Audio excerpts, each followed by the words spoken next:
La campagne électorale en vue de la présidentielle du 31 octobre 2020 a démarré ce jeudi 15 octobre. À Abidjan, de grandes affiches de candidats sont placardées à travers la ville.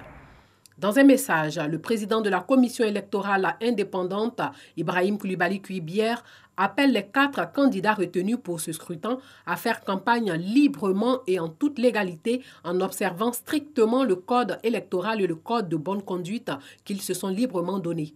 Le président sortant Alassane Ouattara, candidat du Rassemblement des Oufouettistes pour la démocratie et la paix, affronte pour ce scrutin en principe 3 challengers, dont l'ex-président ivoirien Henri Konan Bédié du Parti démocratique de Côte d'Ivoire. Il s'agit aussi de Pascal Affi-N'Guessan du Front populaire ivoirien et l'ex-président de la jeunesse du PDCI-RDA, Kouadio Konan Bertrand dit Kakabé, en rupture de banc avec la direction de son parti qu'il a récemment exclu de ses rangs. À la violence, les premières qui vont payer un lourd tribut, ce sont les femmes. N'oubliez pas cette image de ce petit garçon en 2010, seul, qui marchait. On ne sait même pas où il allait. Il marchait lui seul. Il n'y a pas maman à côté, il n'y a pas papa à côté, il n'y a pas grand frère à côté, il n'y a pas grande sœur. Est-ce qu'on va recommencer ça?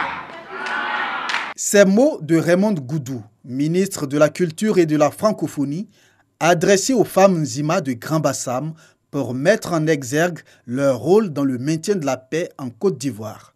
Nous sommes à la journée d'échange et de sensibilisation des femmes à la paix et au vivre ensemble organisée par l'Union des jeunes du quartier France de la ville historique de Grand Bassam.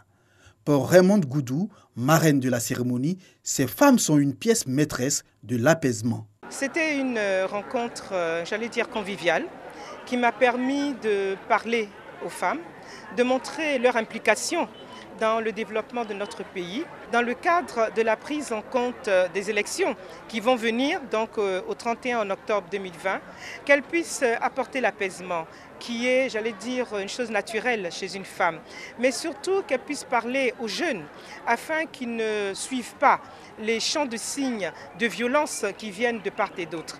Mais nous avons également demandé à ces dames, ces vaillantes dames des différentes associations Nzima de Grand Bassam, de soutenir son Excellence, Monsieur le Président Alassane Ouattara, et qu'elles puissent faire en sorte d'être celles qui vont promouvoir la paix, la cohésion sociale à Grand Bassam ici. Cette journée qui a enregistré la présence des autorités coutumières et locales est un pari gagné pour les femmes et les initiateurs. C'était pour qu'elles puissent exprimer, les femmes puissent exprimer véritablement leurs préoccupations. Ensuite, elle allait demander des doléances à Madame la ministre. Vu la mobilisation, vu la présence même de Madame la ministre, je pense, pour ma part en tout cas, que le pari a été atteint. Nous ressentons joyeuse. Elle nous a conseillé de ne pas conseiller nos enfants de sortir, aller se tuer, tout ça là. Nous l'écoutons. Nous sommes avec elle. Les femmes Nzima s'engagent pour une élection présidentielle apaisée le 31 octobre prochain. Elles comptent à leur tour sensibiliser d'autres femmes de la ville de Grand Bassam.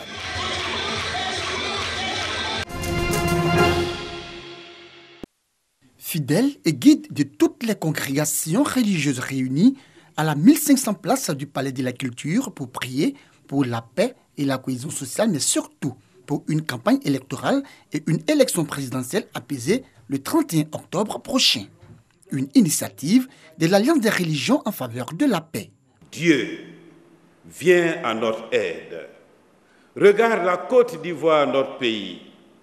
Accorde à chacun et à chacune d'entre nous d'être artisans de paix.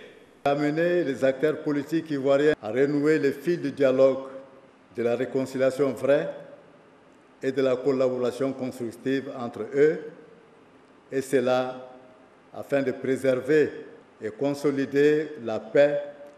Ô Seigneur Allah, exauce cette prière.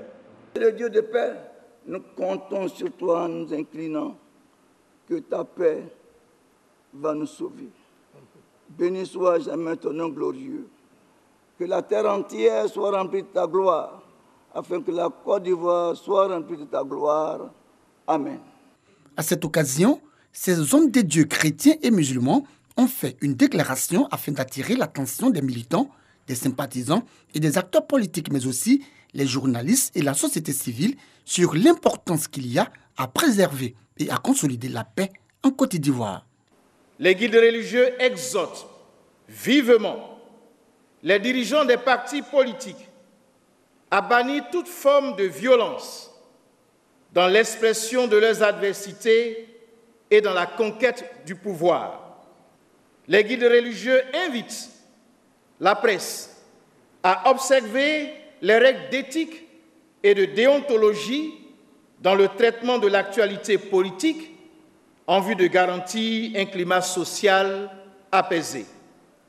Les guides religieux invitent la société civile en général et la jeunesse ivoirienne en particulier à proscrire toute forme de violence et à faire preuve de retenue et de responsabilité. Cette cérémonie de prière a bénéficié du soutien du Premier ministre chef du gouvernement, représenté à cette cérémonie par l'un de ses plus proches collaborateurs. L'œcuménisme, le brassage de toutes ces congrégations religieuses constitue en réalité le vrai secret et le vrai succès de la Côte d'Ivoire.